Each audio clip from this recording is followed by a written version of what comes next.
People have got to come and see what we've got to believe what we've got. Once you've been, you'll come again.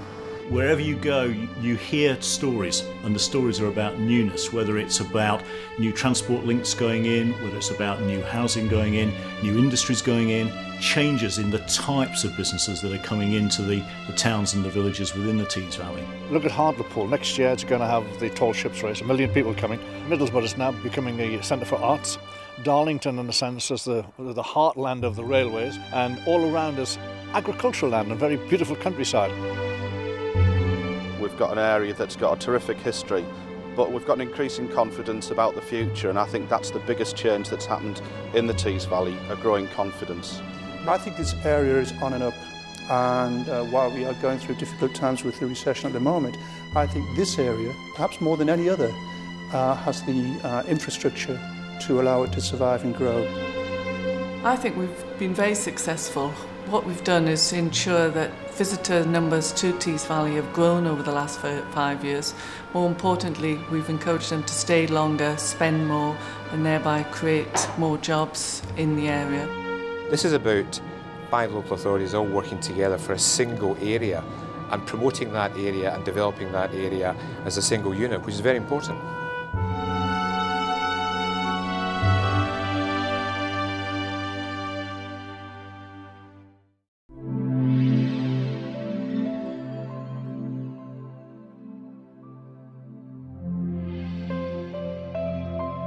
The town has a long and proud maritime history.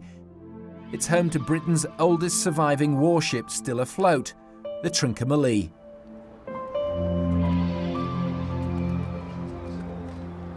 Ships which sailed the world were once built here. Now ships from all over the world are coming to Hartlepool when the town hosts the tall ships races in August 2010. It's a tremendous event. It's an event that is international. It raises profiles wherever it goes. To be able to say that that's coming to Hartlepool is magnificent, and people like ourselves in the media have a role to play in promoting that to a worldwide audience.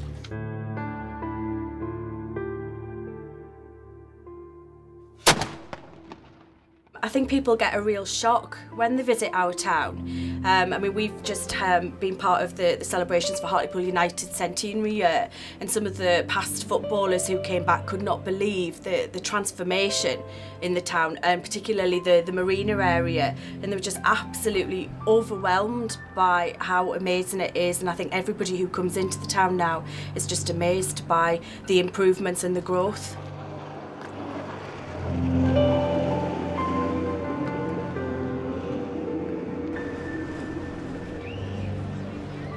First time Hartlepool's ever held an event of such magnitude, been getting inquiries already from people all over the world. We're expecting something around 1 million visitors coming to the town over the course of the weekend. It's going to be a tight squeeze fitting everybody in, but I'm sure we'll cope, and there's a real buzz about the place. Everybody's getting excited, everyone's looking forward to it, and most encouragingly, everybody wants to be part of it. Picture Sebastian Coe when London learned that we're going to be in the 2012 Olympics. Times that by about 20, and I think that's the feeling I had. And times it by 100, and that's the feeling that the people of Hartlepool have got. It's the biggest event so far come to Hartlepool, indeed Tees Valley. And Hartlepool, as you know, is a can-do town. Everyone's rallying around, and we're looking forward for a spectacular and successful event. Tall Ships is already creating a buzz in the area, and it will undoubtedly change perceptions of not only Hartlepool but Tees Valley and the North East region. Because with over 1 million visitors come, that's going to be considerable economic investment in the area in terms of the spend there over the 4 days.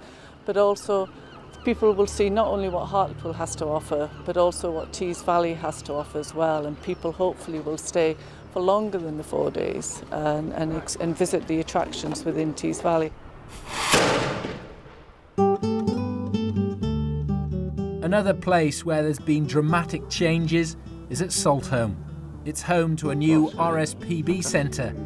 £7 million has been spent turning what was a piece of industrial wasteland into a major visitor attraction. We estimate that we will have 100,000 visits a year. Many of those people coming from outside of the Tees Valley. 100,000 visits actually puts £1 million into the local economy. All that's got to be great for jobs, for the region, and it's great here because, of course, the centre itself employs over 20 people. More than half of those people are from our doorstep anyway, so it's putting actual real jobs for local people actually on the doorstep. Great, it's a win for everybody. This is a very exciting day for me because I was here just, well, almost exactly a year ago. There was nothing here at all. It was pouring with rain, and it was very, very hard to imagine that this would ever become something that will be a really great resource for the local community. And I turn up today, the sun's shining, there are birds everywhere you look, and Saltholm is open. It's really good news. It will start to address the perceptions that parts of the Tees Valley are, overloaded with industrial backdrops. And, to have a centre like this in the middle of all that speaks volumes for how clean and green the Tees Valley really is.